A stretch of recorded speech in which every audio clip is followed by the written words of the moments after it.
The Second World War is in full swing, and the United States together with Great Britain are betting on daylight strikes against German industry.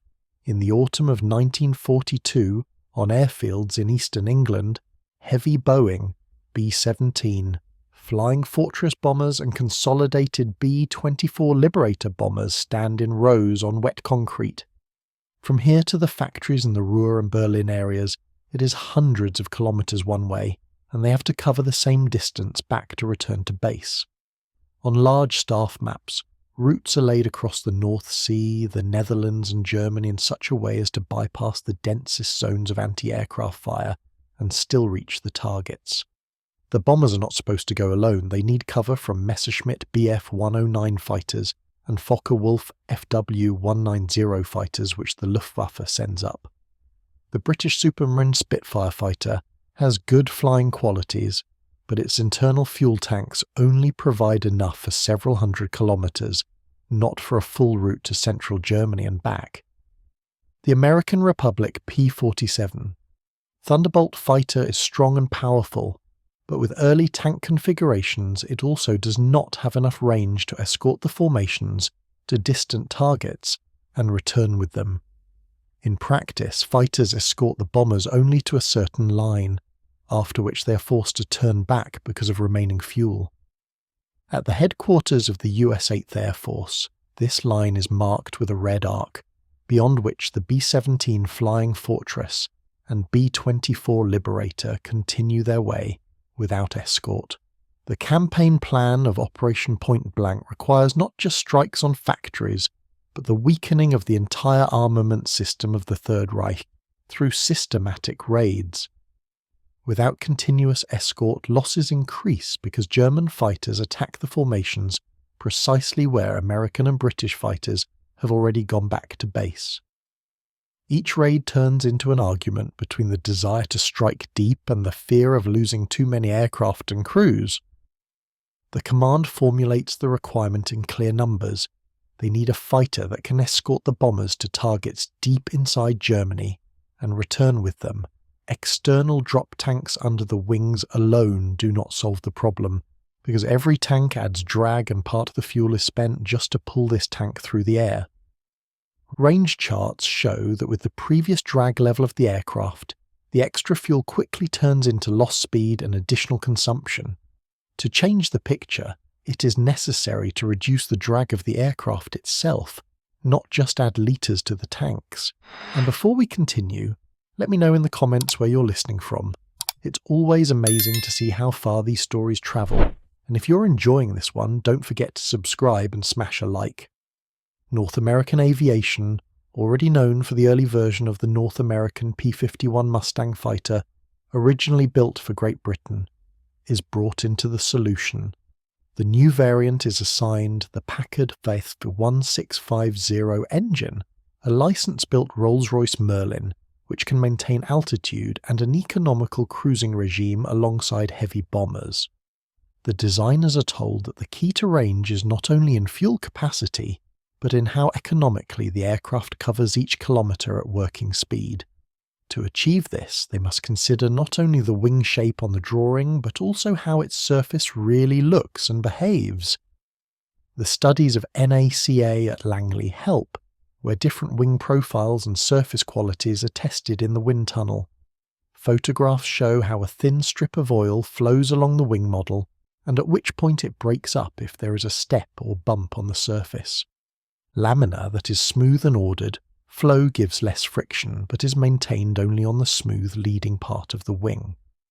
As soon as a joint, a protruding rivet head, or a rough edge of filler appears, the flow turns into turbulent flow right behind the leading edge and deprives the wing of the very efficiency for which this special profile was chosen. The North American Aviation engineers, led by Chief Designer Edgar Schmued, choose a profile from the NACA family, with maximum thickness shifted aft, so that the laminar flow section stretches further along the chord. On the drawings, this profile looks neat, and under Schmued's direction, it is immediately linked not only to the shape, but also to the requirement for surface cleanliness, so that the calculated effect does not disappear at the first step. The zone of the first 40% of the chord is declared especially important because the flow there can still remain organized and unmixed. For these 40%, they decide to introduce a separate surface treatment process, because they must provide the gain in range and cruise speed.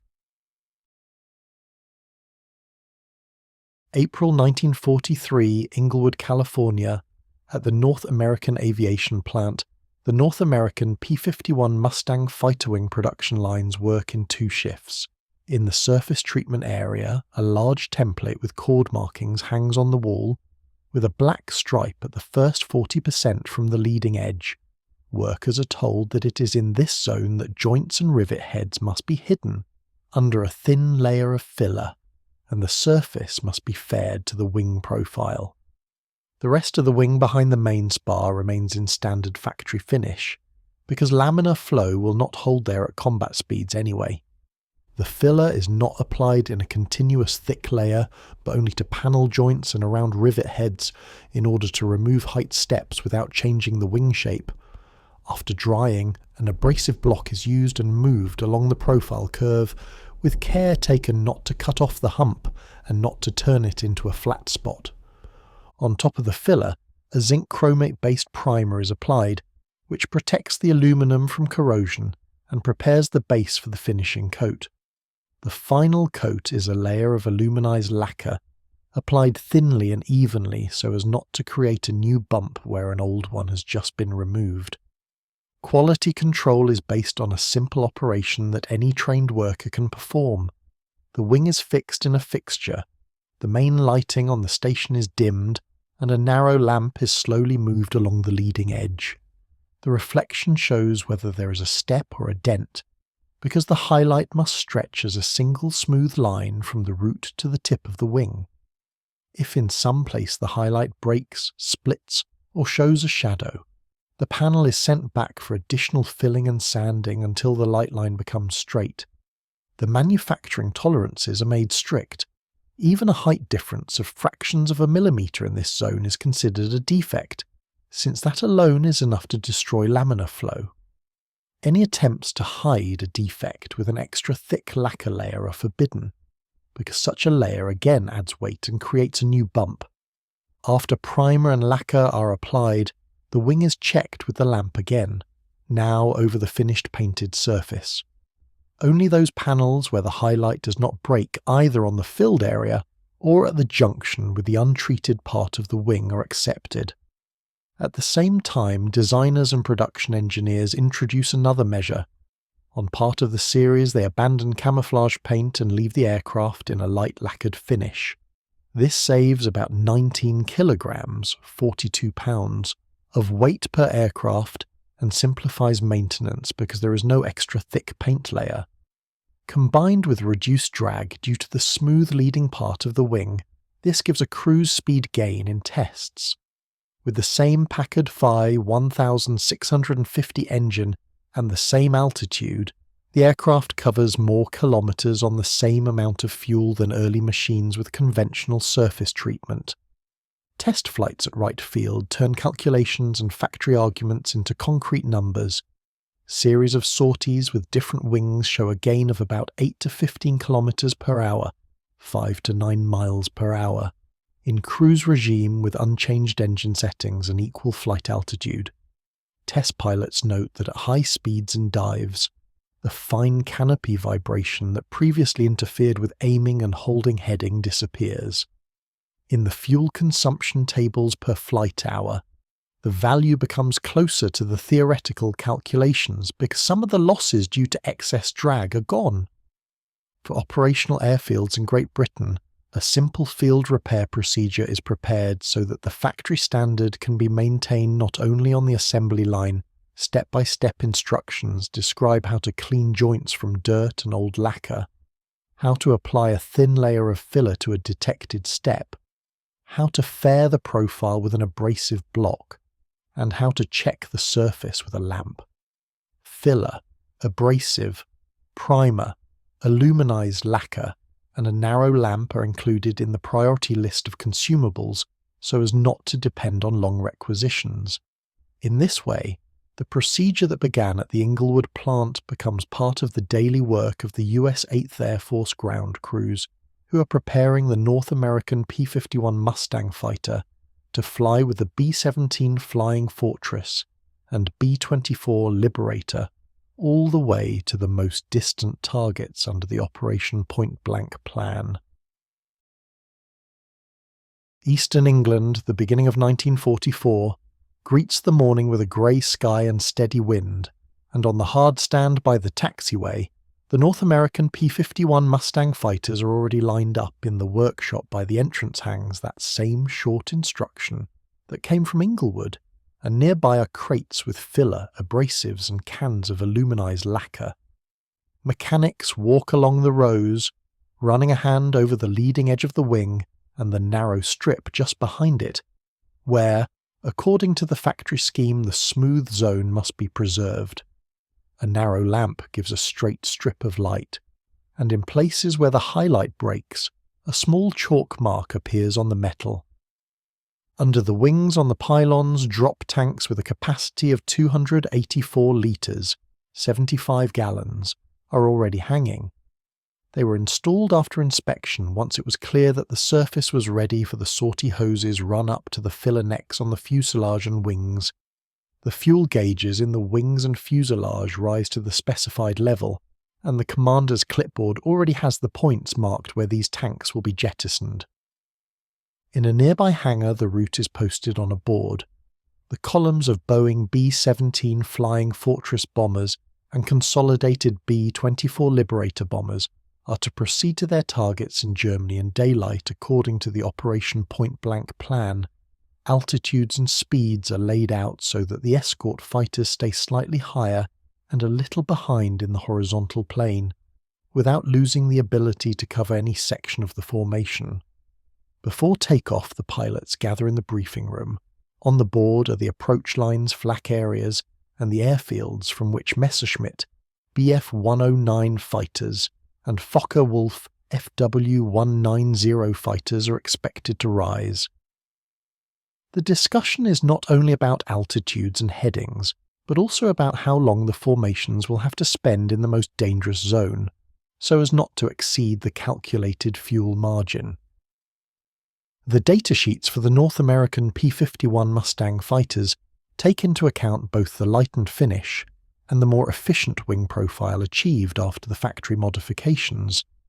These figures are built into the schedule just as naturally as the data on bomb loads for each B-17 Flying Fortress. Startup proceeds on signal, the Packard E-1650 engines spool up to power, and a steady rumble spreads across the hardstand, audible all the way to the far hangars. The aircraft roll down the runway in pairs, propellers throwing up spray from the damp concrete, and the landing gear lifts off in turn. During climb-out, the wing does not pull to one side, and the control stick does not require constant small corrections, because there are no extra vortices from rough edges. The climb line is smoother, and it becomes easier for the elements to keep the overall formation. At the planned altitude of about 7,000 metres, 23,000 feet, the group settles into cruise, and the airspeed and RPM indicators stabilise within a narrow-range radio beacons over the North Sea confirm the course, and the North American P-51 Mustang fighters turn to reach the rendezvous point with the bomber column. Below them a few ships are visible on the water, the lines of waves stretch out under the wings, and they're convenient for checking overall heading. A brief call on the radio confirms that the bombers are proceeding as planned, and the escort group prepares to take its position. Soon the silhouettes of the Boeing B-17 Flying Fortress bombers and consolidated B-24 Liberator bombers appear ahead on the course, the packed formations filling a sector of the sky in width and height. The fighters move into a position slightly higher and off to the side in order to see both the upper hemisphere and any approach from below, where the enemy can also try to enter the formation. A steady speed difference is maintained between the groups, so that manoeuvring does not turn into constant accelerations and decelerations that waste fuel. Here the drag reduction on the forward part of the wing works as a reserve that allows less movement of stick and trim. Before the line were Messerschmitt Bf 109 fighters and Focke-Wulf FW 190 fighters most often appear according to experience. The leader gives the signal to drop the external tanks, the shackles release and the empty tanks fall away, leaving the aircraft with only internal fuel reserves. The North American P-51 Mustang fighter becomes slightly lighter and responds more readily to control inputs, which is important at the moment when a sudden repositioning may be needed. At the same time, drag decreases and cruise speed remains at the level that had been laid down in the calculations back in the Wright Field reports. In the target area, the bomber columns enter zones of denser flak, and the crews try not to change height and heading unnecessarily so as not to disrupt the synchronization of bomb release. The escort spreads out by sectors. Each element of North American P-51 Mustang fighters is responsible for its own field of view and portion of the airspace around the formation. On the approach, they pick up movements of separate groups of Messerschmitt Bf 109 fighters, which try to come in from above or from the side toward the leading aircraft. The escort fighters shift to intercept these attempts without breaking down the overall escort pattern. When the bombs leave the racks, the Boeing B-17 Flying Fortress bombers and consolidated B-24 Liberator bombers begin their turn onto the return course along a pre-briefed arc. For the fighters, this means a change of position but not a change of task. They must stay close and prevent the enemy from striking at the stretched portions of the formation. The smooth control response provided by the carefully finished wing helps them enter and exit the turns without unnecessary loss of speed. This is especially important where there is no time for a long run-up after a manoeuvre. On the way back over Germany and the Netherlands, fuel consumption now becomes the central factor, considered with every change in altitude or speed. The planning figures used for the mission take into account both the light finish without the extra kilograms of paint and the more efficient wing performance verified in factory tests. If drag were higher, some aircraft would be approaching the limit of their fuel reserves already over the coast rather than near the British shore. Now the fuel gauges follow the expected line, and group leaders can plan the descent without haste. Over the North Sea the sun is already lower, its glare on the water closing off the distant horizon, and the pilots hold their course by radio beacons and dead reckoning. The North American P-51 Mustang fighters begin a gradual descent, easing the load on the engines and keeping a small speed margin in case of an unforeseen delay. The waves under the wings serve as a clear scale on which the aircraft's speed relative to the surface is visible. Short calls over the radio confirm that the bomber formations maintain their density and do not require additional reshuffling. Approaching the coast, controllers at the British airfields receive a summary of the returning groups and open landing corridors one by one. The runway appears in breaks in the clouds, and the aircraft in turn line up on final, keeping spacing so as not to overload the taxiways. After touchdown, the North American P-51 Mustang fighters turn off to the hardstands, engines are shut down, and mechanics move to the aircraft immediately. Visual inspection of the forward wing section begins even before the engine has completely cooled. On the concrete nearby, they lay out the field kit described in the instructions that arrived together with the factory data from Inglewood.